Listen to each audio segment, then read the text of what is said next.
میں medical store سے امی کی میڈیسن خرید رہا تھا کہ اچانک ایک فقیر یہ کہتے ہوئے اسٹور میں داخل ہوا کہ مجھے جو ایک روٹی کھلائے گا اس کو کروڑوں ملیں گے۔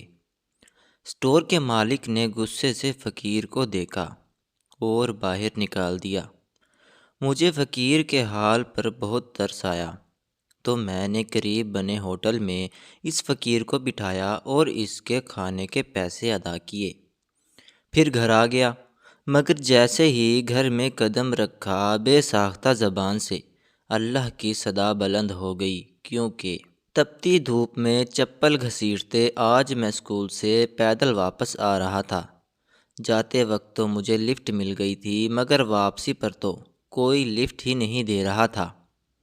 میں چلتے چلتے تھک چکا تھا، یہاں پر کوئی رکشہ وغیرہ بھی نہیں تھا۔ آج تو میری ٹانگوں کا امتحان ہو گیا تھا۔ ایسا لگ رہا تھا کہ میں کبھی چلنے کے قابل ہی نہیں رہوں گا۔ میں پچھلے آدھے گھنٹے سے چلتا ہوا آ رہا تھا اور ابھی بھی گھر قریب نہیں تھا۔ ایک تو بچوں کو پڑھا پڑھا کر میرا دماغ خراب ہو گیا تھا اور اوپر سے آج اتنا زیادہ چلنا پڑا تھا۔ آخر کار چلتے چلتے میں اپنی منزل پر پہنچ ہی گیا۔ میں اپنے دروازے پر کھڑا دستک دے رہا تھا، نہ جانے کوئی دروازہ نہیں کھول رہا تھا۔ ایک تو میں تھکا ہوا تھا اور اوپر سے دروازہ نہ کھلنے کی وجہ سے مجھے بے تحاشا غصہ آنے لگا تھا۔ نہ جانے کیوں مجھے اتنا زیادہ غصہ آ رہا تھا، میں چڑچڑے پن کا شکار ہو رہا تھا۔ میں نے زور زور سے دروازہ بجایا تو اسی وقت کسی کے قدموں کی آہٹ محسوس ہوئی، جیسے کوئی دروازہ کھولنے کے لیے آ رہا ہو۔ میں جانتا تھا وہ روبینہ ہی ہوگی، کیونکہ امی تو اتنی تیز تیز نہیں چل سکتی تھی۔ روبینہ نے دروازہ کھولا تو میں کمرے کے اندر داخل ہو گیا۔ روبینہ تم کہاں تھی؟ میں کب سے دروازہ بجا رہا تھا، تمہیں ذرا ہوش نہیں ہے کہ بھائی تھکا ہوا آیا ہوگا؟ میں نے اسے ڈانٹتے ہوئے کہا تو وہ مجھ سے نظریں چرانے لگی۔ تو ایک منٹ کے اندر ہی مجھے اندازہ ہو گیا کہ وہ مجھ سے کچھ چھپا رہی ہے۔ روبینہ کیا مسئلہ ہے تمہیں؟ کیا تم مجھ سے کچھ چھپا رہی ہو؟ میں نے کہا تو وہ میری طرف دیکھنے لگی۔ کیا مطلب ہے بھیا؟ میں نے آپ سے کیا چھپانا ہے؟ میں کچھ نہیں چھپا رہی، اس نے پورے کانفیڈنس کے ساتھ کہا تھا، مگر پھر بھی مجھے اس کی آنکھیں جھوٹ بولتی ہوئی نظر آ رہی تھی۔ روبینہ تمہیں پتہ ہے تمہیں آج تک جھوٹ بولنا نہیں آیا، اس لیے سچ سچ بتا دو کیا مسئلہ ہے۔ اگر مجھے نہیں بتاؤ گی تو کس سے بتاؤ گی؟ میں نے کہا تو مسکراتے ہوئے بولی کہ بھیا اگر کوئی مسئلہ ہو تو میں آپ کو ہی بتانا تھا، آپ کے علاوہ اور ہے کون جسے میں اپنی مشکلات بتاؤں؟ فی الحال کوئی مسئلہ نہیں ہے، آپ چلے میں آپ کے لیے چائے بنا کر آتی ہوں۔ یہ کہتے ساتھ ہی وہ کچن کی طرف چل دی اور میں نے بھی کمرے کی راہ لی۔ میں اپنے کمرے میں آ گیا تھا کیونکہ میری حالت خراب تھی۔ باقی نارمل دنوں میں تو سب سے پہلے امی کے کمرے میں جا کر ان کی خیریت معلوم کرتا تھا۔ میں نے کپڑے وغیرہ بھی چینج نہیں کیے تھے، ایسے ہی بستر پر دراز ہو گیا تھا۔ میری تھکاوٹ کسی طور پر دور نہیں ہو رہی تھی۔ میں سیدھا لیٹا ہوا تھا اور ایک بازو سر کے نیچے دیے سوچ رہا تھا کہ آخر روبینہ مجھ سے کیا چھپا رہی ہوگی، لیکن پھر میں نے سوچا کہ یہ میرا وہم ہی ہے۔ آخر وہ کیوں مجھ سے کچھ چھپائے گی؟ ہم دونوں بہن بھائی ہمیشہ ایک دوسرے سے بات شیئر کیا کرتے تھے اور میں جانتا تھا کہ وہ کبھی مجھ سے کچھ بھی نہیں چھپاتی۔ ابھی میں یہی سوچ رہا تھا کہ وہ چائے لے کر میرے کمرے میں آ گئی۔ اس کے ہاتھ کی چائے مجھے بڑا ہی فریش کر دیتی تھی اور آج بھی ایسا ہوا۔ چائے پینے کے بعد میں امی کے کمرے میں پہنچ گیا۔ صبح بھی میں انہیں ملے بغیر گیا تھا کیونکہ صبح مجھے بہت زیادہ دیر ہو رہی تھی اور اب بھی میں کب سے آیا ہوا تھا، لیکن امی کے پاس نہیں گیا تھا۔ وہ لیٹی ہوئی تھی مگر ان کی آنکھیں کھلی ہوئی تھیں۔ امی طبیعت کیسی ہے آپ کی؟ آپ کی ٹانگوں میں درد تو نہیں؟ رات کو امی ٹانگوں میں درد کی شکایت کر رہی تھی اور میں نے امی کو ٹیبلٹ بھی کھلا دی تھی۔ میری بات سن کر امی مسکراتے ہوئے بولی کہ بیٹا میری طبیعت بالکل ٹھیک ہے، تم سناؤ؟ روبینہ کیا کہہ رہی تھی کہ آج تم پیدل واپس آئے ہو؟ بیٹا تم تو چل چل کے تھک گئے ہوگے، تمہارا اسکول تو بہت دور ہے وہ مجھ سے میری تکلیف کے بارے میں پوچھ رہی تھی، کیونکہ ماں کبھی بھی اپنی تکلیف نہیں بتاتی بلکہ ہمیشہ بچوں سے ہی پوچھتی ہے، کیونکہ ماں تو ماں ہوتی ہے۔ میری ماں بھی مجھ سے بہت زیادہ پیار کرتی تھی۔ نہیں امی، میں بالکل تھکا ہوا نہیں ہوں۔ امی خاموش ہو گئی تھیں، انہوں نے آگے سے کوئی بھی سوال جواب نہیں کیا تھا۔ امی، آپ سے ایک بات کہوں؟ میں نے کہا تو امی میری طرف دیکھنے لگی۔ ہاں بیٹا بولو، کیا بات ہے؟ امی، میں چاہتا ہوں کہ میں وقت نکال کر سیالکوٹ چلا جاؤں اور ماموں لوگوں کو بتاؤں کہ آپ کی طبیعت کتنی زیادہ خراب ہے۔ جیسے میں نے یہ کہا تو امی ایک طنزیہ ہنسی ہنس کر کہنے لگی کہ نہیں بیٹا، تم وہاں نہ جاؤ، وہاں جا کر تمہیں کچھ حاصل نہیں ہوگا سوائے بے عزتی کے۔ ان لوگوں کا خون سفید ہو گیا ہے، کیونکہ میں نے ایک جرم کیا تھا اور جرم کی سزا وہ مجھے اس طرح دے رہے ہیں کہ ساری فیملی نے میرا بائیکاٹ کر دیا ہے۔ تم لوگوں کے بچپن میں ہی وہ نہیں آئے تھے، تو اب کیوں آئیں گے اور کیوں میری حالت کو دیکھیں گے؟ امی نے کہا تو میرا دل بھی بھر آیا۔ امی کی آنکھوں سے آنسو نکل آئے تھے۔ جب میں نے اپنے نتھیال جانے کا ذکر کرتا تو امی ایسا ہی کرتی تھیں۔ آج تک میں نے اپنے ننیال میں قدم بھی نہیں رکھا تھا، بس ان کی تصویریں دیکھی تھی جو امی کے پاس موجود تھی۔ امی، آپ کو ایسا کیوں لگتا ہے کہ اب تک انہوں نے آپ کو معاف نہیں کیا ہوگا؟ حالانکہ آپ کی تو کوئی غلطی بھی نہیں تھی۔ میں چاہتا ہوں کہ ہم ان سے ملیں، ان سے ملاقات کریں اور انہیں بتائیں کہ ہم اکیلے رہ کر کتنی تکلیف میں ہیں۔ وہ بولے جا رہا تھا مگر امی مسلسل نفی میں سر ہلا رہی تھی۔ اس دوران روبینہ بھی وہیں پر آ گئی اور میری بات سن کر کہنے لگی کہ بھائی، آپ بالکل ٹھیک کہہ رہے ہیں، ہمیں ان سے تعلقات بڑھانے چاہیے۔ آخر ہماری ان سے رشتہ داری ہے، ان کے علاوہ تو ہم اس دنیا میں کسی کو جانتے تک نہیں۔ جانتے تو انہیں بھی نہیں لیکن جان سکتے ہیں۔ روبینہ کے انداز سے لگ رہا تھا کہ جیسے وہ بھی یہی چاہتی ہو، لیکن اس کی آنکھیں کچھ اور کہہ رہی تھی۔ اب بھی مجھے یہی لگ رہا تھا کہ جیسے وہ مجھ سے کچھ چھپا رہی ہے۔ تم دونوں خاموش ہو جاؤ، یہ کبھی نہیں ہو سکتا، اور جاؤ میرے کمرے سے، میرا دماغ خراب مت کرو۔ امی غصے میں آ گئی تھی، ان کی آنکھوں سے آنسو اور چہرے پر غصہ تھا۔ روبینہ اور میں کمرے سے باہر نکل آئے تھے۔ ہم دونوں صحن میں بیٹھے اب اسی بارے میں بات کرنے لگے تھے۔ روبینہ، ویسے ماموں لوگوں کا خون سفید ہو گیا ہے۔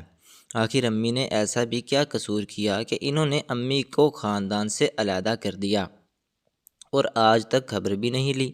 یہ تو ہماری قسمت اچھی ہے کہ مجھے نوکری مل گئی ہے، ورنہ تو ہمارے گھر میں فاقے ہو جاتے۔ روبینہ میری باتوں کا جواب نہیں دے رہی تھی، بس چپ چاپ سن رہی تھی۔ روبینہ، مجھے لگ رہا ہے کہ تم مجھ سے کچھ چھپا رہی ہو۔ اگر تم مجھے بتانا نہیں چاہتی تو یہ ایک الگ بات ہے، لیکن میں تم سے ضرور کہوں گا کہ میں ہمیشہ تمہارے لیے موجود ہوں۔ جب کبھی تمہیں میری ضرورت پڑے تو تم بس مجھے ایک آواز دینا، میں تمہارے پاس آ جاؤں گا۔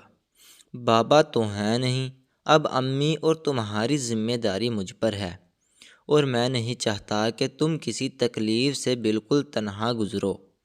مجھے اس کی آنکھوں میں ایک اور چبھن دکھائی دے رہی تھی۔ میری اس بات پر وہ مسکراتے ہوئے بولی کہ ٹھیک ہے بھیا، اگر کوئی بات ہوئی تو میں آپ کو ضرور بتا دوں گی۔ یہ کہتے ساتھ ہی وہ نظر چرا کر کچن کی طرف چلی گئی اور میں گھر سے باہر نکل گیا۔ میں سوچ رہا تھا کہ آج سنبل نے کوئی رابطہ کیوں نہیں کیا۔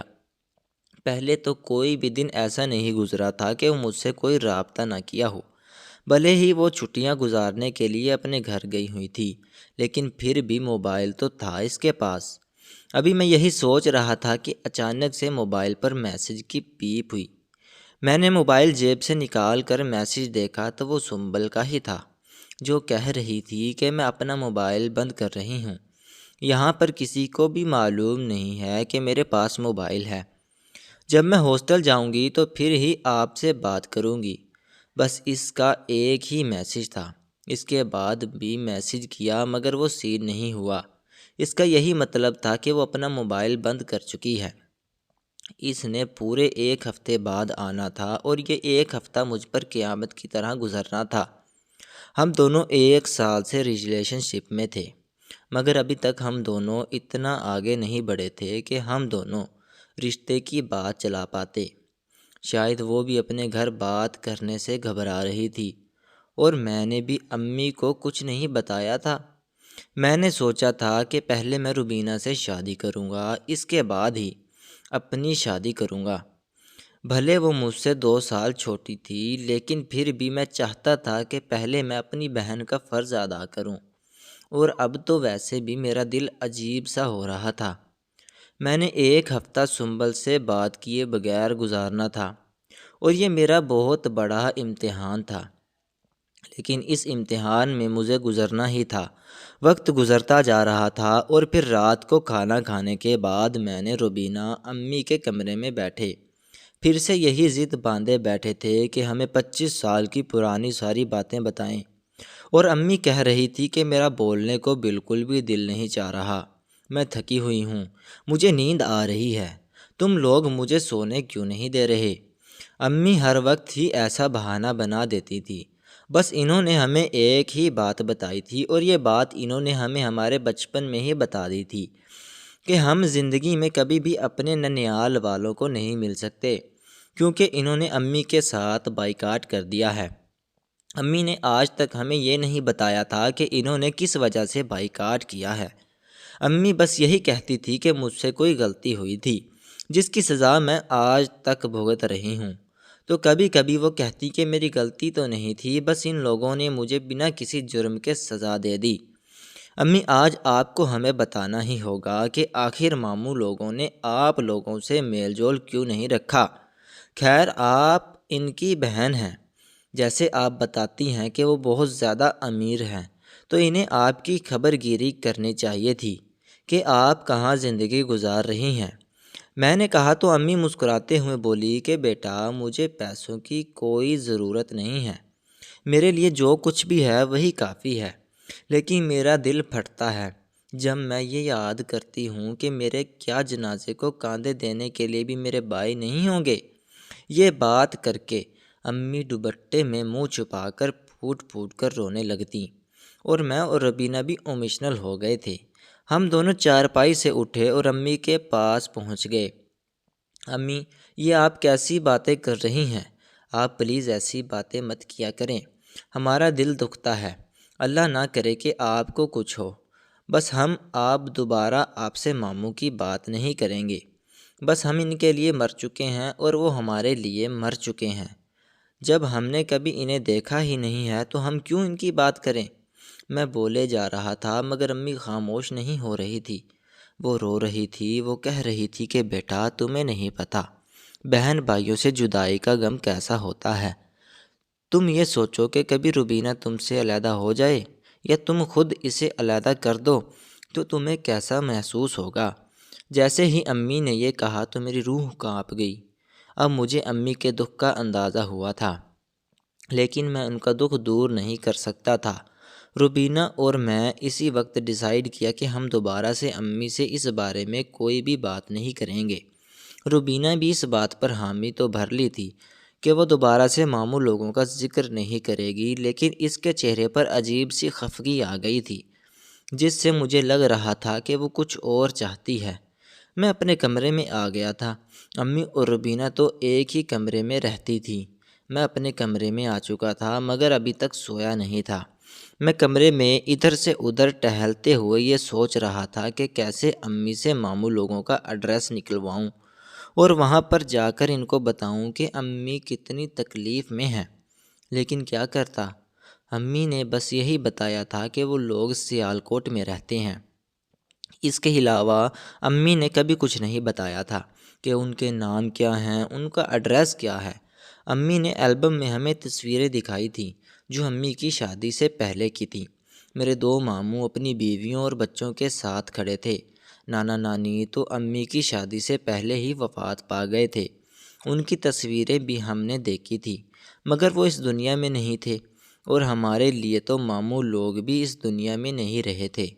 جب ہمارا ان کے ساتھ کوئی تعلق، کوئی رابطہ نہیں تھا، تو پھر ان کے ہونے یا نہ ہونے کا کیا فائدہ؟ ایک طرف روبینہ کی آنکھیں مجھے یہ سوچنے پر مجبور کر رہی تھی کہ وہ مجھ سے ضرور کچھ چھپا رہی ہے، اور دوسری طرف امی کی تڑپ مجھ سے دیکھی نہیں جا رہی تھی۔ مجھے سمجھ نہیں آ رہا تھا کہ میں کیا کروں۔ میں تو اور کچھ کر بھی نہیں سکتا تھا، مگر سو تو سکتا تھا۔ اسی لیے میں نے جوتا اتارا اور بستر پر دراز ہو گیا، اور پھر نہ جانے کب اللہ تعالیٰ کو مجھ پر رحم آیا۔ اگر مجھے نیند نہ آتی تو میں شاید سوچتے سوچتے اپنی جان دے بیٹھتا، لیکن اللہ کا کرم ہوا اور مجھے نیند آ گئی۔ صبح میری آنکھ ذرا دیر سے کھلی تھی، لیکن آج مجھے فکر نہیں تھی۔ میرا محلے دار بائک ٹھیک کروا کے میرے گھر دے گیا تھا۔ میرے پاس تو ٹائم نہیں ہوتا تھا، اسی لیے میں نے اسے ہی بائک ٹھیک کروانے کے لیے دے دی تھی۔ بائک ٹھیک ہو چکی تھی اور میں بھی تیار ہو کر کچن میں پہنچ چکا تھا۔ روبینہ ناشتہ بنا رہی تھی، اس کا موبائل بھی سلیب پر پڑا تھا۔ مجھے دیکھ کر اس نے جلدی جلدی موبائل اٹھایا اور اپنے سامنے رکھ لیا۔ اس کے اس انداز سے مجھے لگا کہ جیسے وہ مجھ سے کچھ چھپا رہی ہے، لیکن میں نے کچھ نہیں کہا تھا۔ میں نے سوچا کہ اگر میں نے اس سے کچھ کہا تو وہ کنفیوز ہو جائے گی۔ اس نے مجھے ناشتہ بنا کر دیا۔ میں نے کچن میں بیٹھ کر ہی ناشتہ کیا تھا اور اس کے بعد میں اسکول کے لیے روانہ ہو گیا۔ میں پچھلے 3 مہینے سے اس اسکول میں ٹیچنگ کی نوکری کر رہا تھا۔ بھلے ہی وہ ایک پرائیویٹ اسکول تھا، لیکن تنخواہ ٹھیک ٹھاک تھی۔ اب باقی پینشن تو آ رہی تھی، لیکن اب اکیلی پینشن پر گزارا نہیں ہوتا تھا۔ اسی لیے ہی میں نے یہ نوکری شروع کی تھی، ورنہ پہلے میں پڑھتا ہی رہا تھا اور ہمارا پینشن پر گزارا ہوتا تھا۔ ابا ریٹائر ریلوے ماسٹر تھے اور ان کے جانے کے بعد بھی ان کی پینشن ہمیں مل رہی تھی۔ یوں کہہ لیں کہ مرنے کے بعد بھی وہ ہماری کفالت کر رہے تھے۔ واقعے میں باپ اتنا عظیم ہوتا ہے کہ وہ اپنے بچوں کو کبھی بھوکا نہیں رہنے دیتا، اور اللہ تعالیٰ کا بھی ہم پر خاص کرم تھا۔ کبھی ہم نے فاقے نہیں دیکھے تھے، ہمیشہ ہمیں ہر چیز مل گئی تھی، بھلے ہی تھوڑی، لیکن ہم کبھی خالی پیٹ نہیں سوئے تھے۔ اسکول آنے کے بعد میں بچوں کو پڑھانے میں ایسا مصروف ہوا کہ میرے ذہن سے ہر بات نکل گئی، اور پھر معمول کے مطابق میں دن 2:30 بجے گھر واپس آ گیا۔ امی کی طبیعت آج کچھ ٹھیک تھی۔ روبینہ نے انہیں باہر بٹھایا ہوا تھا کیونکہ وہ اندر سو سو کر تھک چکی تھی۔ امی کی طبیعت دیکھ کر میرا دل باغ باغ ہو گیا۔ امی اب کیسا محسوس کر رہی ہیں آپ؟ میں نے کہا تو وہ مسکراتے ہوئے بولی کہ بیٹا اللہ تمہیں سلامت رکھے۔ جو دوائیاں تم لائے تھے اس سے مجھے بڑا فاقہ ہو رہا ہے۔ لگ رہا ہے کہ آہستہ آہستہ گھٹنوں کا سارا درد بھی ٹھیک ہو جائے گا۔ آج بھی میں تھوڑا بہت خود کو چل کر آئی ہوں۔ روبینہ نے سہارا بھی نہیں دیا۔ امی کی بات سن کر میں واقعی بہت زیادہ خوش ہو گیا۔ روبینہ بھی خوش ہو رہی تھی، مگر اس کی آنکھوں میں وہی خالی پن تھا جو مجھے کچھ دنوں سے دکھائی دے رہا تھا، اور پھر وقت یوں ہی گزرتا گیا۔ پورے 1 ہفتے بعد سنبل کا میسج آیا تو میں خوشی سے پاگل ہو گیا۔ وہ لاہور آ چکی تھی اور اب ہاسٹل میں موجود تھی۔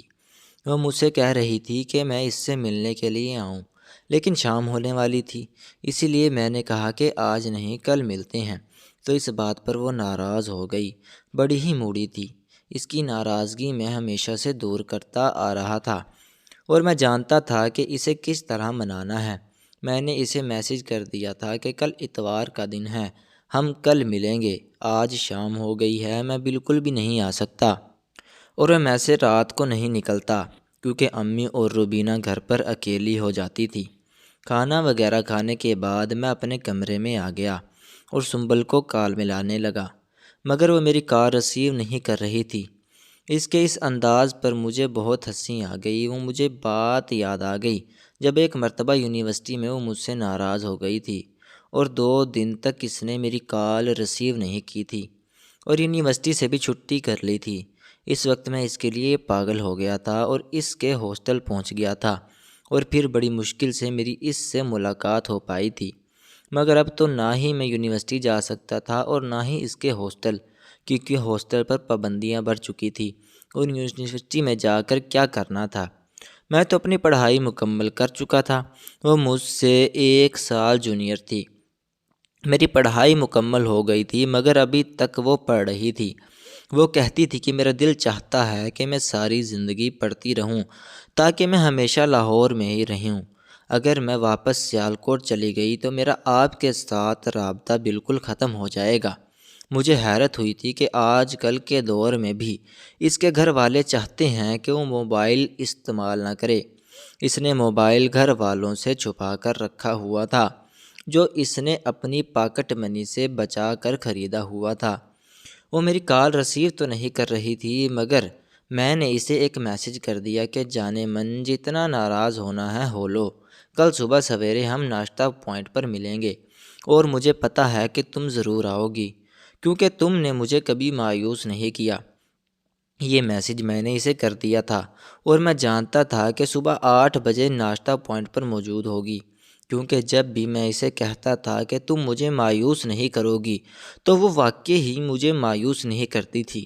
ہم دونوں کے دل مل چکے تھے، اور اب لگتا نہیں تھا کہ ہم کبھی ایک دوسرے سے جدا ہو پائیں گے، مگر میں یہ نہیں جانتا تھا کہ اب ہماری مشکلات کا آغاز ہونے والا ہے۔ اور پھر اگلی صبح کا سورج بھی طلوع ہو گیا۔ میں معمول کے مطابق آج بھی ذرا دیر سے ہی اٹھا تھا، کیونکہ رات تک میں موبائل دیکھتا رہتا تھا، اسی لیے صبح دیر سے آنکھ کھلتی تھی۔ میں نے روبینہ سے کہا کہ میرا ناشتہ نہیں بنانا، تو وہ کہنے لگی کہ بھائی خیر تو ہے، آپ اتنی صبح صبح کہاں جا رہے ہیں؟ آج تو اسکول سے بھی چھٹی ہے۔ وہ چہکتے ہوئے بولی تھی، اس کی آنکھوں میں مجھے شرارت دکھائی دے رہی تھی۔ وہ میری بہن تھی، اور ہم دونوں ایک دوسرے کی آنکھوں میں دیکھ کر پڑھ لیتے تھے کہ دوسرے کی کیا نیت ہے۔ اس نے ایسے سیدھا سا کہہ دیا کہ میں تمہاری بھابھی سے ملنے کے لیے جا رہا ہوں، دعا کرو کہ وہ مجھ سے ناراضگی ختم کر دے۔ میں نے اس کی آنکھوں میں آنکھیں ڈال کر کہا تھا۔ میری بات سن کر وہ مسکراتے ہوئے بولی کہ بھائی، ہمیں تو کبھی بھابھی سے ملوائیے نا، ہمارا بھی تو حق بنتا ہے کہ ہم بھی انہیں دیکھیں اور پھر ان کے گھر رشتہ لے کر جائیں۔ جیسے روبینہ نے یہ کہا تو میں نے اسے خاموش رہنے کا کہہ دیا، کیونکہ سنبل نے مجھ سے کہا تھا کہ ابھی میں رشتے والی بات بالکل بھی نہ کروں۔ اس کے گھر میں کچھ مسئلے چل رہے تھے، اور وہ ابھی اپنے گھر پر رشتے والی بات نہیں کر سکتی تھی۔ روبینہ، آئندہ رشتے والی بات مت کرنا، اگر امی نے سن لیا تو پیچھے پڑ جائیں گی۔ میں نے انہیں لڑکی کے گھر لے جاؤں گا، لیکن ابھی میں ایسا نہیں کر سکتا، جب وقت آئے گا تو دیکھا جائے گا۔ یہ کہہ کر میں موٹر سائیکل پر گھر سے باہر نکل گیا۔ جیسے ہی میں ناشتے پوائنٹ پر پہنچا تو وہاں پر سنبل بھی نہیں تھی، تو میری ساری امیدوں پر پانی پھر گیا۔ میں 8:30 بجے پہنچا تھا، حالانکہ ہماری کمٹمنٹ 8 بجے کی ہوئی تھی، مگر اب بھی وہ نہیں آئی۔ میں ایک ٹیبل پر بیٹھ گیا۔ یہ وہی ٹیبل تھا جہاں پر ہم ہمیشہ بیٹھا کرتے تھے، مگر آج میں وہاں پر اکیلا بیٹھا تھا۔ مجھے فکر ہو رہی تھی کہ نہ جانے وہ اب تک کیوں نہیں آئی، کیا وہ اب تک مجھ سے ناراض ہے؟ مگر ساری حقیقت اس وقت کھلی جب اس کا میسج آیا کہ میں نہیں آ سکتی، میرے بھائی مجھے لینے کے لیے آ گئے ہیں، ابا کی طبیعت ٹھیک نہیں ہے اور میں ان کے ساتھ سیالکوٹ واپس جا رہی ہوں، اور معمول کے مطابق میرا موبائل بند ہوگا۔ اس کا میسج دیکھ کر میں دل برداشتہ ہو کر گھر واپس آ گیا، اور روبینہ سے کہا کہ میرا ناشتہ بنا دو، تو وہ بھی گھبرا گئی، کہنے لگی کہ بھائی کیا ہو گیا، بھابھی ابھی تک ناراض ہیں؟ تو میں نے اس سے سب کچھ سچ سچ بتا دیا۔ ویسے تو وہ سنبل کے بارے میں تھوڑا بہت جانتی تھی، میں نے اسے بہت پہلے ہی بتا دیا تھا کہ میں ایک لڑکی کو پسند کرتا ہوں اور اس سے شادی بھی کرنا چاہتا ہوں، لیکن ابھی تک اس چیز کا کوئی چانس نہیں تھا۔ میں نے روبینہ سے کہا کہ تم میرا ناشتہ امی کے کمرے میں لے آؤ، میں وہیں پر بیٹھ کر امی کے ساتھ ناشتہ کروں گا۔ اتوار کا دن میں امی کے ساتھ ہی ناشتہ کیا کرتا تھا، اور آج بھی میں انہیں کے ساتھ ہی کر رہا تھا، کیونکہ سنبل کے ساتھ تو میں نہیں کر پایا تھا۔ میں جیسے ہی امی کے پاس آ کر بیٹھا تو امی مجھ سے کہنے لگی کہ بیٹا، میں نے تم سے ایک بہت ضروری بات کرنی ہے۔ جی امی بولے، کیا بات ہے؟ میں بالکل سیدھا ہو کر بیٹھ گیا۔ بیٹا دراصل بات یہ ہے کہ کل سکینہ بہن میرے پاس آئی تھی، اور وہ اپنے بیٹے کے لیے روبینہ کا رشتہ مانگ رہی ہے۔ میں نے بھی اسے کہہ دیا کہ میں اپنے بچوں سے مشورہ کر کے بتاؤں گی۔ اب تم بتاؤ کہ ساحل کیسا ہے؟ کیا وہ روبینہ کے لیے ٹھیک رہے گا؟ ویسے پڑھا لکھا باشعور تو ہے، لیکن زیادہ تو میں نہیں جانتی، اس کی جان بین تمہیں ہی کرنی ہوگی۔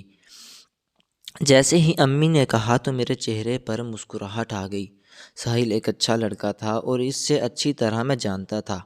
وہ کسی بھی طرح کی غلط ایکٹیویٹیز میں ملوث نہیں تھا۔ وہ سیدھا سادہ لڑکا تھا اور اس وقت اپنی جاب کر رہا تھا۔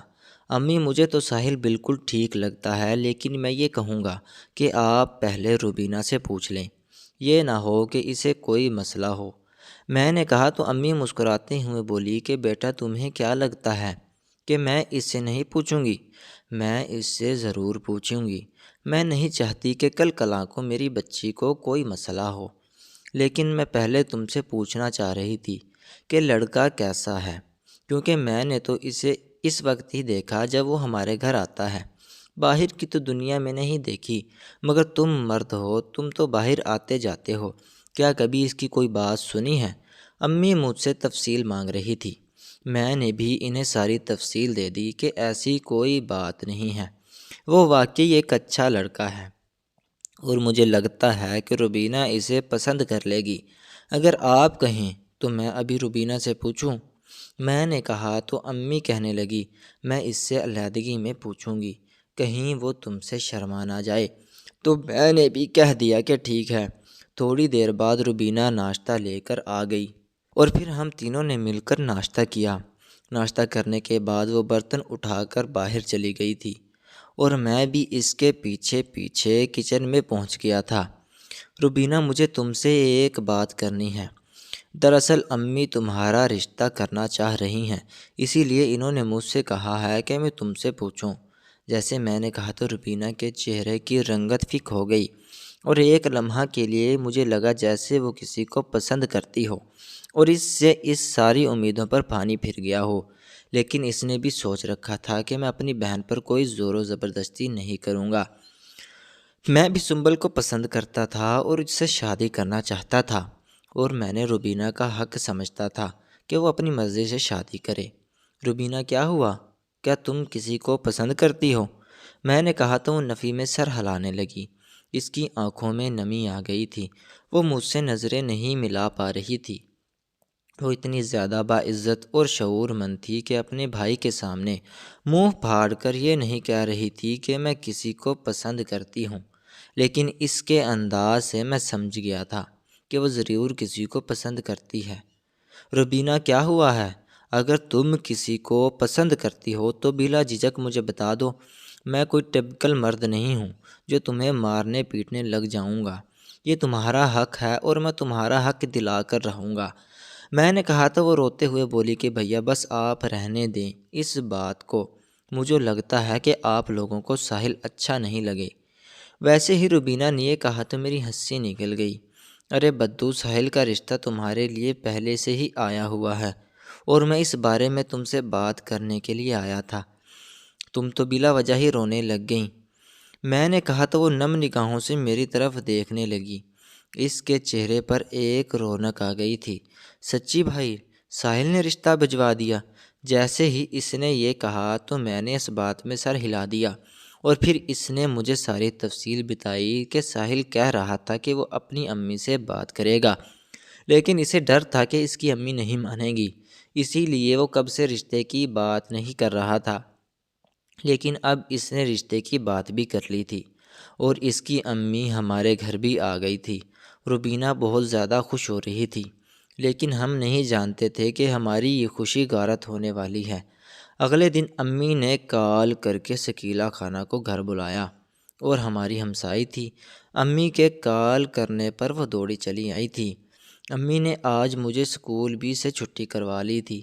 سکینہ خالہ اور امی کمرے میں موجود تھیں اور میں کمرے کے باہر چارپائی پر بیٹھا دروازے کے ساتھ کان لگائے ہوئے تھا۔ دروازہ آدھا بند تھا، مگر پھر بھی آوازیں باہر آ رہی تھی۔ روبینہ کچن میں لگی ہوئی تھی، وہ ان کے لیے کچھ اچھا سا بنا رہی تھی۔ جیسے ہی روبینہ چائے اور دوسری لوازمات لے کر اس کی طرف آنے لگی تو میں نے اس کے ہاتھ سے وہ سارا سامان لے لیا اور اس سے کہا کہ تم کمرے کے اندر چلی جاؤ، اس طرح اچھا نہیں لگتا۔ وہ حیران ہوئی مگر کہنے لگی، پر وہ چلی گئی۔ میں نہیں چاہتا تھا کہ وہ سب باتیں سنیں جو خالہ سکینہ اور امی کر رہی ہیں۔ میں سارا سامان لے کر اندر آ گیا تھا اور ایک کونے میں چارپائی پر بیٹھ گیا۔ میں موبائل استعمال کرنے لگا تھا۔ میں ایسے ظاہر کر رہا تھا کہ جیسے میں ان کی باتیں نہیں سن رہا، مگر میں سب کچھ سن رہا تھا۔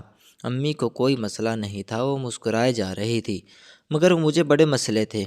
اس سے روبینہ کو بھی مسئلہ ہو سکتا تھا، کیونکہ خالہ سکینہ نے اب یہ شرط رکھ دی تھی کہ وہ ایک ہی شرط پر روبینہ کا رشتہ لیں گی کہ امی بھی ان کی بڑی بیٹی کو اپنی بہو بنائیں، جو مجھ سے پورے 5-6 سال بڑی تھی، اور بچپن سے میں اسے آپا ہی کہتا تھا، بلکہ سارے محلے کے لڑکے ہی اسے آپا کہتے تھے۔ مجھے بڑا ہونے پر کوئی اعتراض نہیں تھا، مگر میں تو سنبل کو پسند کرتا تھا۔ امی اس سے کہہ رہی تھی کہ میں تمہیں بعد میں جواب دوں گی، لیکن خالہ سکینہ نے اپنا جواب ابھی سے دے دیا تھا کہ تم نے میری نائلہ کو نہ لیا تو پھر مجھ سے بھی کوئی امید نہ رکھنا۔ خالہ سکینہ عجیب طبیعت کی مالک تھی، جو چائے پیے بغیر اب ہمارے گھر سے جا چکی تھی۔ ان کے جاتے ہی میں امی سے کہہ دیا کہ امی مجھے یہ رشتہ منظور نہیں ہے۔ امی مجھ سے پوچھ رہی تھی کہ بیٹا کیا ہوا ہے؟ نائلہ اچھی لڑکی ہے، پڑھی لکھی ہے اور بینک میں نوکری بھی کر رہی ہے، تو پھر تمہیں کیا اعتراض ہے؟ عمر کا کیا ہے، وہ تم سے 5-6 سال بڑی ہے، تو اس میں کوئی مسئلہ قباحت نہیں ہے۔ امی سمجھ رہی تھی کہ مجھے عمر سے مسئلہ ہے، مگر مجھے عمر سے کوئی بھی مسئلہ نہیں تھا۔ میں ایسی دقیانوسی سوچ نہیں سکتا تھا، مگر امی کو کیسے بتاتا کہ میں سنبل کو پسند کرتا ہوں، کیونکہ سنبل ابھی اپنے گھر نہیں بتا سکتی تھی۔ میں نے بس امی سے یہی کہہ دیا تھا کہ میں ابھی شادی ہی نہیں کرنا چاہتا، اور وٹے سٹے کا تو میں بالکل بھی قائل نہیں ہوں۔ اگر وہ لوگ روبینہ کو لینا چاہتے ہیں تو ٹھیک ہے، ورنہ یہ بات یہیں پر ختم۔ میں نے 2 ٹوک الفاظ میں امی کو کہہ دیا۔ امی مجھ سے ناراض ہو رہی تھی کہ تم مجھے ساری بات نہیں بتا رہے۔ میں نے ان سے کہا کہ امی میں آپ کو ابھی ساری بات بتا بھی نہیں سکتا، آپ کو تھوڑا صبر رکھنا ہوگا۔ میں کمرے سے باہر نکل آیا۔ روبینہ باہر کھڑی رو رہی تھی۔ اس نے ساری باتیں سن لی تھی۔ وہ کہہ رہی تھی مجھے یہی ڈر تھا، خالہ سکینہ ضرور کوئی نہ کوئی مسئلہ کھڑا کر دیں گی۔ میں ابھی ساحل کو کال کر کے کہتی ہوں کہ یہ اس کی امی نے کیا۔ کہاں پہلے تو انہوں نے یہ بات نہیں کی تھی، اور اب یہ بات کہاں سے آ گئی؟ روبینہ بہت زیادہ غصہ کر رہی تھی۔ میں نے اسے کہا کہ تم ساحل سے بالکل بھی ابھی بات مت کرو، ابھی تم غصے میں ہو، اگر وہ بھی غصے میں آ گیا تو تم دونوں کا جھگڑا ہو جائے گا اور یہ بات یہیں خراب ہو جائے گی۔ ایسے معاملات آرام سے حل کیے جاتے ہیں۔ کچھ دن تم خاموش ہو جاؤ، اس کے بعد دیکھتے ہیں کہ کیا کرنا ہے۔ میں اپنے کمرے میں آیا اور سنبل کو کال ملانے لگا، مگر اس کا نمبر ابھی تک بند جا رہا تھا، جس کا یہی مطلب تھا کہ وہ ابھی تک سیالکوٹ سے واپس نہیں آئی۔ 3-4 دن تو یوں ہی گزر گئے۔ روبینہ ٹینشن میں تھی اور ساتھ میں بھی۔ امی ہم دونوں سے ناراض تھی کہ تم لوگ یہ وٹے سٹے کا رشتہ کیوں نہیں کرنا چاہتے، اور ہم انہیں خاموش کروا کر تھک چکے تھے۔ اور پھر جب سنبل لاہور واپس آئی تو ہم دونوں نے معاملات کا ڈیسائیڈ کیا۔ آج دوپہر میں نے ایک ریسٹورنٹ میں ملنا تھا۔ میں نے اسکول سے جلدی چھٹی لی تھی، ایک بچے گھر آ گیا تھا، اور پھر تیار ہو کر پورے 2 بجے ریسٹورنٹ پہنچ گیا، جہاں پر سنبل پہلے ہی موجود تھی۔ مجھے دیکھ کر کہنے لگی کہ آپ تو بہت زیادہ کمزور ہو گئے ہیں۔ اس کی بات پر میں مسکراتے ہوئے بولا کہ اتنے دن بعد دیکھ رہی ہو، اسی لیے ایسا محسوس ہو رہا ہوگا۔ میں تو بالکل ٹھیک ہوں۔ ابھی ہمارے درمیان زیادہ بات چیت نہیں ہوئی تھی کہ میرے موبائل پر روبینہ کی کال آنے لگی۔ میں نے کال نہیں اٹھائی تھی، کیونکہ ابھی ہم بہت ہی سیریس بات کر رہے تھے۔ میں نے کال کٹ کر دی تھی۔ کال کٹ کرنے کے بعد میرے موبائل کا وال پیپر شو ہوا، جسے دیکھ کر سنبل کے چہرے کی رنگت اڑ گئی۔ مجھے ایسا لگا تھا کہ جیسے اسے میرے وال پیپر سے کوئی مسئلہ ہو۔ کیا ہوا سنبل، کیا کوئی بات ہے؟ میں نے کہا تو وہ پوچھنے لگی یہ سب لوگ کون ہیں؟ تو میں نے کہہ دیا کہ یہ میرے ننیال والے ہیں۔ میں امی موجود تھی۔ میں نے سنبل کو امی کی تصویر دکھائی تو کہنے لگی اچھا یہ ہے تمہاری امی؟ ہم تو اس وقت پیدا نہیں ہوئے تھے، امی کی شادی بھی نہیں ہوئی تھی، اسی لیے اس تصویر میں اور روبینہ موجود نہیں تھے، مگر ماموں ممانی، ان کے بچے اور امی مسکراتے چہروں کے ساتھ اس تصویر میں موجود تھے۔ سنبل کیا ہوا، کیا بات ہے؟ میں نے کہا تو وہ نفی میں سر ہلانے لگی اور کہنے لگی، یہ میرے سر میں درد ہو رہا ہے، چائے کا آرڈر دے دیں۔ میں نے اسی وقت ہی چائے کا آرڈر دیا اور ہم مزید بات چیت کرنے لگے۔ میں نہیں جانتا تھا کہ وہ کتنا بڑا راز اپنے اندر دفن کیے بیٹھی ہے۔ میرے موبائل کے وال پیپر دیکھنے کے بعد اس نے زیادہ بات چیت نہیں کی تھی، اسی لیے دیے انداز میں بیٹھی تھی۔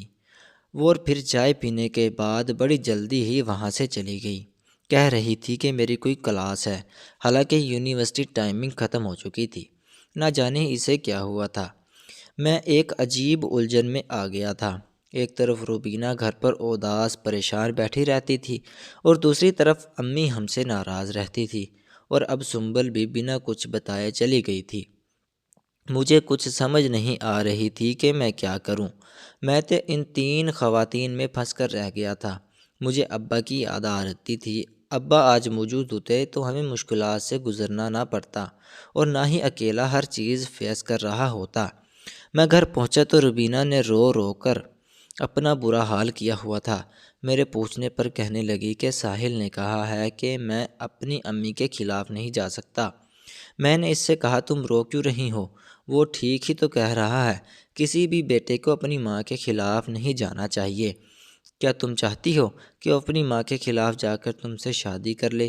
جیسے ہی میں نے کہا تو وہ نفی میں سر ہلانے لگی۔ نہیں بھیا، میں یہ نہیں چاہتی، مگر ساحل کو بھی تو سمجھنا چاہیے۔ وہ ثقیلہ خالہ کو کیوں نہیں سمجھ آ رہی؟ آخر وہ اپنی بیٹی کی شادی کسی اور سے کیوں نہیں کر دیتی؟ آپ کو کیوں بلی کا بکرا بنا رہی ہیں؟ روبینہ میری وجہ سے بہت زیادہ پریشان تھی۔ وہ نہیں چاہتی تھی کہ میں زبردستی خالہ سکینہ سے بڑی بیٹی نائلہ سے شادی کروں، اور وہ بھی جانتی تھی کہ میں تو سنبل کو پسند کرتا ہوں، تو پھر کیسے مجھ سے یہ کہہ سکتی تھی کہ میں مان جاؤں؟ لیکن میں جانتا تھا کہ وہ دل ہی دل میں چاہتی ہوگی کہ میں سارے مسئلے ختم کر دوں۔ میں نے روبینہ کا ہاتھ تھاما اور اس سے کہا کہ اگر تم چاہتی ہو تو میں تمہارے لیے قربانی دینے کے لیے تیار ہوں۔ میں جانتا تھا وہ نہیں کہے گی، بس اس کے منہ سے سننا چاہتا تھا کہ مجھے تسلی ہو جائے کہ میری بہن مجھ سے ناراض نہیں ہے۔ میں نے کہا تو وہ نفی میں سر ہلانے لگی۔ بھیا نہیں نہیں، میری وجہ سے کبھی بھی آپ سنبل بھابھی کو مت چھوڑیے گا۔ میرا کیا ہے، اگر میرے نصیب میں ساحل کا ساتھ لکھا ہوگا تو مجھے مل جائے گا۔ اللہ سکینہ خالہ کو ہدایت دے گا، سب کچھ ٹھیک ہو جائے گا۔ وہ مجھے تسلی دینے لگی تھی۔ امی کی آوازیں آ رہی تھیں، وہ ہم دونوں کو کمرے میں بلا رہی تھی۔ امی کے بلانے پر ہم دونوں اندر چلے گئے۔ وہ گھنٹوں کے درد کی شکایت کر رہی تھی۔ وہ کہہ رہی تھی کہ دوبارہ سے ویسے ہی درد شروع ہو گیا ہے۔ امی آج آپ نے ٹیبلٹ نہیں لی تھی کیا؟ میں نے کہا تو وہ نفی میں سر ہلانے لگی اور کہنے لگی کہ ٹیبلٹ تو میں نے پچھلے 3 دن سے نہیں لی، کیونکہ ٹیبلٹس تو ختم ہو گئی تھی۔ امی کی بات سن کر مجھے غصہ آ گیا کہ آخر انہوں نے مجھے کیوں نہیں بتایا۔ امی آپ بھی کمال کرتی ہیں، میں نے آپ سے کہا تھا نا کہ وہ ٹیبلٹ نہیں چھوڑنی، ڈاکٹرز نے کہا تھا تقریباً 2 مہینے متواتر آپ نے وہ گولیاں استعمال کرنی ہیں۔ آپ آرام کریں، میں ابھی دوائی لے کر آتا ہوں۔ میں نے کہا تو امی نے مجھے روک لیا اور کہنے لگی، نہیں بیٹا، ابھی تم تھکے ہوئے ہوگے، کل چلے جانا۔ میرا کیا ہے، مجھے ابھی نیند آ جائے گی، نیند کی گولی میں نے لے لی ہے۔ بس میں نے تمہیں اسی لیے بتایا ہے کہ کل مجھے تم دوائی لازمی لا دینا۔ امی کی بات سن کر میں خاموش ہو گیا۔ میں جانتا تھا کہ وہ مجھے اس وقت نہیں جانے دے گی، اسی لیے میں نے زیادہ زور بھی نہیں دیا تھا۔ کھانا کھانے کا دل نہیں تھا، اسی لیے کھانا کھائے بغیر ہی میں اپنے کمرے میں پہنچ گیا۔ میں نے سوچا کہ سنبل سے بات کرتا ہوں۔ میں نے اس کا نمبر ملایا تو اس نے کال ریسیو کر لی، مگر زیادہ بات چیت نہیں کر رہی تھی۔ سنبل، کیا مسئلہ ہے تمہارے ساتھ؟ آخر تم مجھے سچ بتا کیوں نہیں دیتی؟ مجھے لگ رہا ہے کہ تم مجھ سے کچھ نہ کچھ چھپا رہی ہو۔ اگر کوئی مسئلہ ہے تو مجھے بتاؤ، مجھے بڑی پریشانی ہو رہی ہے۔ میں نے کہا تو اس نے رونے کی آواز میرے موبائل اسپیکر پر بھرائی۔ سنبل، کیا ہوا؟ تم کیوں رو رہی ہو؟ پلیز مجھے بتاؤ، ورنہ میں ابھی تمہارے ہاسٹل آ رہا ہوں۔ میں نے کہا تو وہ کہنے لگی کہ نہیں، آپ یہاں مت آئیں، میں آپ سے نہیں مل پاؤں گی۔ بس کوئی بات نہیں، آپ چھوڑیں اس بات کو۔ اور بتائیں آنٹی کی طبیعت کیسی ہے۔ وہ اب امی کی طبیعت کے بارے میں پوچھ رہی تھی، مگر میں ایک ہی بات پر اٹکا ہوا تھا، سنبل اگر تم نے مجھے نہیں بتایا تو میں کال بند کر دوں گا اور دوبارہ تم سے کبھی کوئی بات نہیں کروں گا۔ آخر تمہارے ساتھ مسئلہ کیا ہے؟ تم مجھے بتا کیوں نہیں دیتی؟ مجھے سمجھ جانا چاہیے تھا، لیکن نہ جانے میری عقل کہاں گھاس چرنے گئی ہوئی تھی۔ اس نے کہا کہ میں آپ کو نہیں بتا سکتی، میں آپ کو وائس ایپ پر کچھ بھیج رہی ہوں، آپ اسے دیکھ لیں۔ جیسے اس نے کہا تو میں نے کال بند کر دی اور واٹس ایپ کھول کر بیٹھ گیا۔ میں ابھی ڈیٹا آن کر رہا تھا مگر ابھی تک اس نے کچھ نہیں بھیجا تھا، اور پھر 5 منٹ بعد اس نے بھیجا۔ اسے دیکھ کر میں ہکا بکا رہ گیا، اور کوئی نہیں بلکہ ممانی ہی تھی، جن کے بیچوں بیچ سنبل بیٹھی تھی، اور باقی بھی کچھ لوگ بیٹھے تھے جنہیں میں نہیں جانتا تھا، شاید وہ اس کے بہن بھائی تھے۔ وہ سب دیکھ کر مجھے یقین نہیں آ رہا تھا۔ میں نے اسی وقت اسے دوبارہ سے کال ملائی مگر وہ میری کال ریسیو نہیں کر رہی تھی۔ میں نے اسے میسج کیا، یہ کیا ہے مجھے سمجھ نہیں آ رہی، تو اس نے مجھے میسج کر دیا، آپ کو سمجھ جانا چاہیے کہ میں آپ کے ماموں کی بیٹی ہوں۔ اس کا میسج پڑھ کر میرے کانوں سے دھواں نکلنے لگا۔ مجھے یقین نہیں آ رہا تھا کہ قدرت میرے ساتھ کیا کھیل کھیلے گی۔ ماموں لوگ تو ہم سے کوئی رابطہ ہی نہیں رکھنا چاہتے تھے، اور اب میرا دل انہیں اپنی بیٹی پر آ گیا تھا۔ میں نے سنبل کو میسج کیا کہ پلیز میرا دماغ پھٹ رہا ہے، میری کال ریسیو کر لو ورنہ میں اپنی جان دے بیٹھوں گا۔ میں نے میسج کیا تو اس کی کال آنے لگی۔ جیسے ہی میں نے کال اٹینڈ کی تو وہ کہنے لگی کہ آپ پاگل تو نہیں ہو گئے؟ جو ہو گئے دیکھا جائے گا، آپ ایسی باتیں کیوں کر رہے ہیں؟ میں جانتی ہوں کہ ابو اور چاچو پھپھو سے کوئی رابطہ نہیں رکھتے، لیکن ہم بڑے ہو گئے ہیں، ہم انہیں ملوا دیں گے، دیکھنا ہماری بات مان جائیں گے اور اتنے سال کی تلخیاں یہیں پر ختم ہو جائیں گی۔ وہ مجھے امید دے رہی تھی مگر مجھے بالکل بھی کوئی امید نہیں مل رہی تھی، کیونکہ ہمیشہ سے ہی امی یہی سنا تھا کہ ماموں لوگ بہت زیادہ سخت ہیں، اور انہوں نے اتنے سال امی سے کوئی رابطہ نہیں رکھا تھا، تو اب کیوں رکھتے؟ سنبل نے مجھے ساری کہانی بتائی کہ وہ سیالکوٹ میں ایک جوائنٹ فیملی میں رہتی ہے۔ آج تک میرے دونوں ماموں اپنے بچوں کے ساتھ ایک رہتے ہیں، اور پڑھائی کرنے کے لیے وہ لاہور آ گئی تھی کیونکہ وہاں پر کوئی اچھی یونیورسٹی نہیں تھی، اور یہاں پر ہاسٹل میں بھی اسی لیے رہ رہی تھی تاکہ اچھے سے پڑھائی کر سکے۔ اس کے گھر والوں نے اسے بڑی مشکل سے اجازت دی تھی۔ اس کے بہن بھائی زیادہ پڑھے لکھے نہیں تھے، انہوں نے سیالکوٹ میں رہ کر تعلیم حاصل کی تھی۔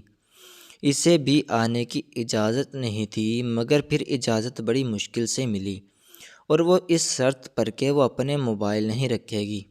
جب کبھی اسے گھر بات کرنی ہوتی تھی تو وہ ہاسٹل کے لینڈ لائن سے گھر بات کیا کرتی تھی۔ میں بہت زیادہ پریشان ہو گیا تھا، میرا دماغ سائیں سائیں کر رہا تھا۔ میں نے اسی وقت روبینہ کو آواز دینا شروع کر دی تو وہ بھی وہیں پر آ گئی۔ میرے بتانے پر وہ حیران تھی کہ یہ اتفاق کیسے ہو سکتا ہے۔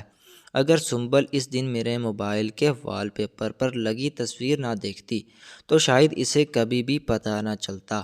وہ تصویر میں نے البم سے لی تھی، یوں سمجھ لیں کہ وہ تصویر ایک تصویر سے لی گئی تھی جو میں نے اپنے وال پیپر پر سجا رکھی تھی۔ بھلے ہی ماموں لوگوں نے ہمیں کبھی نہیں دیکھا تھا، نہ ہی کبھی ہم سے تعلقات بحال کیے تھے، لیکن میرے دل میں ان کے لیے ایک نرم گوشہ آج بھی موجود تھا، کیونکہ ہمارا خون کا رشتہ تھا۔ بھلے ہی وہ نہیں مانتے تھے مگر میں تو مانتا تھا۔ روبینہ اور میں نے فیصلہ کیا تھا کہ ہم امی کو اس بارے میں کچھ نہیں بتائیں گے جب تک یہ سارا معاملہ حل نہیں ہو جاتا۔ وقت بڑی تیزی کے ساتھ گزرتا جا رہا تھا۔ سکینہ خالہ پھر سے ہمارے گھر نہیں آئی تھی۔ ساحل اور روبینہ کے رشتے کی بات یہیں پر رک گئی تھی، ختم تو نہیں ہوئی تھی مگر ابھی بات آگے نہیں بڑھ پا رہی تھی۔ پورے 15 دن بعد ایک مرتبہ پھر سے سنبل گھر چلی گئی، اور اس مرتبہ وہ مجھ سے کہہ رہی تھی کہ گھر جا کر میں اپنے گھر والوں سے ضرور بات کروں گی اور ان سے کہوں گی کہ پھپھو کا پتہ جانتی ہوں، غرض کہ وہ اپنی گھر والوں کو ہر چیز بتانا چاہ رہی تھی۔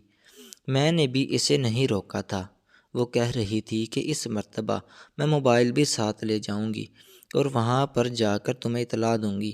اور ان لوگوں نے کیا کہا ہے؟ میں بہت بڑی کشمکش میں آ گیا تھا۔ مجھے نیند تو نہیں آ رہی تھی۔ وہ مغرب کا وقت تھا اور اس وقت کہا تھا کہ وہ دوپہر کو کال کرے گی۔ اگلے دن جب میں اسکول میں بیٹھا تھا تو اس کے نمبر سے کال آنے لگی۔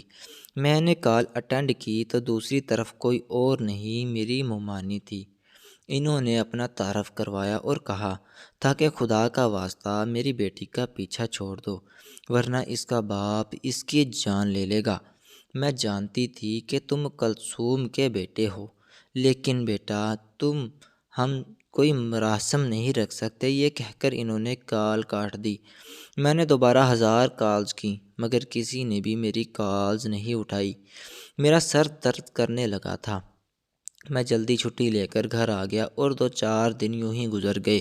آج اتوار کا دن تھا۔ امی کی طبیعت ٹھیک نہیں تھی۔ ان کی دوائیاں پھر سے ختم ہو گئی تھی۔ اسی وقت میں نے موٹر سائیکل نکالا اور امی کی دوائیاں لینے کے لیے باہر نکل آیا۔ میں میڈیکل سٹور پر امی کی دوائیاں لینے کے لیے آیا ہوا تھا۔ میں میڈیکل سٹور کے اندر امی کی دوائیاں خرید رہا تھا کہ اچانک سے میڈیکل سٹور کا دروازہ کھلا اور ایک فقیر اندر دکھائی دیتا جو کہہ رہا تھا مجھے ایک روٹی کھلائے گا اسے کروڑوں ملیں گے۔ ہر کوئی اپنے اپنے کاموں میں لگا ہوا تھا مگر میری توجہ اس کی طرف مبذول ہو گئی تھی اور پھر میڈیکل سٹور پر کام کرنے والے ایک لڑکے نے اسے دھکے دے کر باہر نکال دیا۔ میں دوائیاں خرید چکا تھا۔ اسی وقت میں بل ادا کر کے باہر آیا۔ وہ فقیر اب بھی باہر کھڑا تھا۔ میں اسے قریبی ہوٹل پر لے گیا اور وہاں جا کر اسے کھانا کھلا دیا۔ میں نہیں جانتا تھا کہ یہ ایک نیکی میرے کس کام آنے والی ہے۔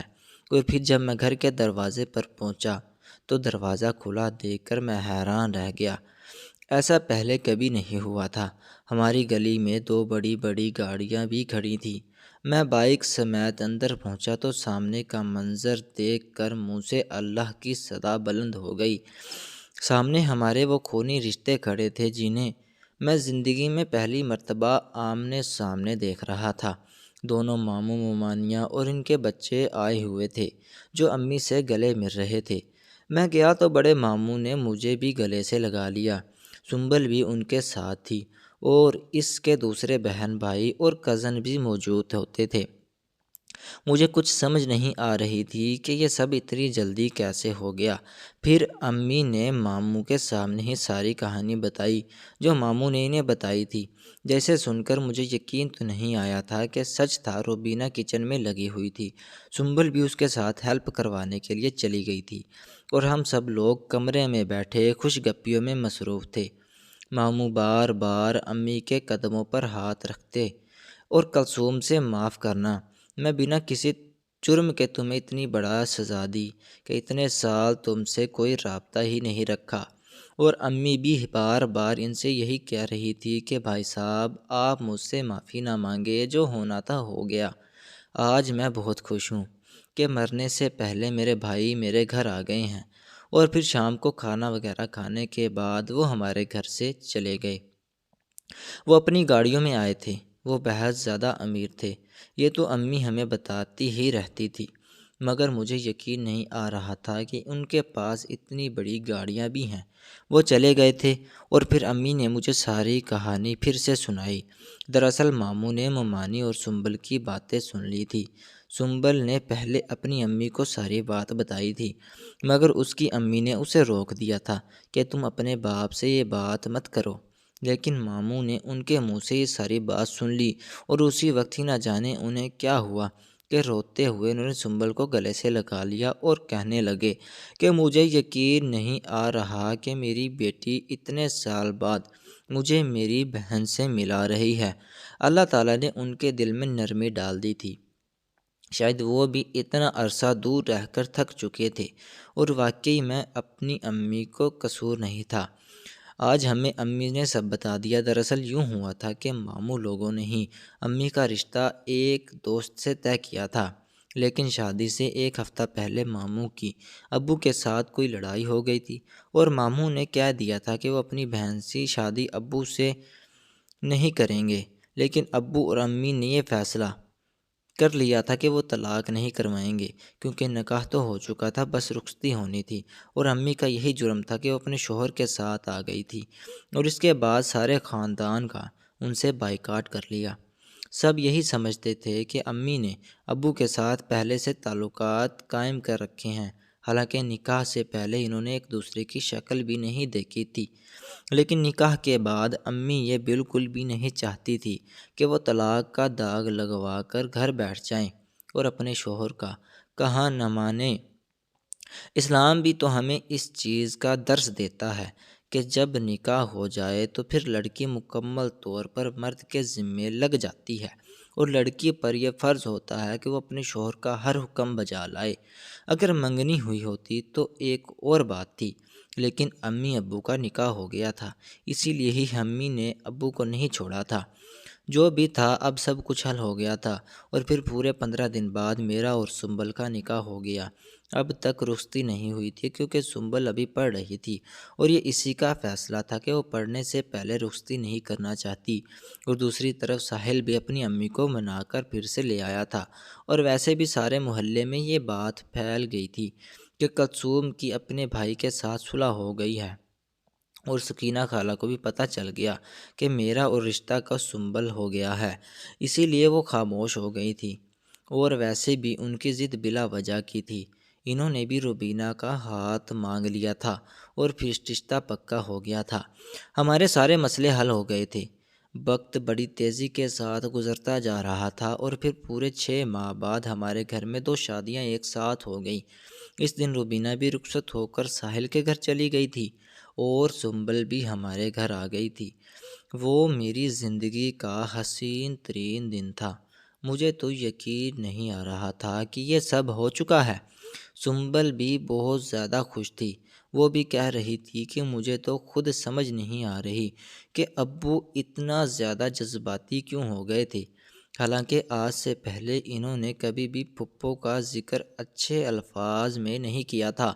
تو میں نے اس سے کہا کہ یہ اللہ تعالیٰ کی قدرت ہے، کیونکہ جب ہم اللہ کی مخلوق کی مدد کرتے ہیں تو اللہ بھی ہمیں مدد ضرور کرتے ہیں۔ مجھے اس فقیر کی بات آج تک نہیں بھولی تھی۔ اس نے کہا تھا کہ مجھے کروڑوں ملیں گے، مجھے تو کروڑوں سے بھی زیادہ ملے تھے، کیونکہ میری محبت سے کوئی دام نہیں تھے، اور اموں کے آنسوؤں کی قیمت تو کوئی ادا نہیں کر سکتا تھا، جو ہر وقت ماموں کی جدائی میں بہاتی رہتی تھی۔ اور پھر ماموں نے امی کو ان کا حصہ بھی دے دیا تھا، جو وہ لینا تو نہیں چاہتی تھی، مگر انہوں نے زبردستی دے دیا تھا۔ ایک لحاظ سے ہمیں کروڑوں کی زمینیں بھی مل گئی تھی، اور کروڑوں سے زیادہ کا پیار بھی۔ میری ایک چھوٹی سی نیکی نے ہماری زندگی کو بدل کر رکھ دیا، اور واقعی میں کوئی نیکی نہیں چھوٹی ہوتی، اللہ تعالیٰ ہر نیکی کا اجر ضرور دیتا ہے۔ دوستو، آپ کو آج کی ہماری کہانی کیسی لگی؟ اگر ہماری کہانی پسند آئی ہو تو چینل کو سبسکرائب ضرور کیجیے گا، اور کمنٹ سیکشن میں اپنی قیمتی رائے کا اظہار ضرور کیجیے گا۔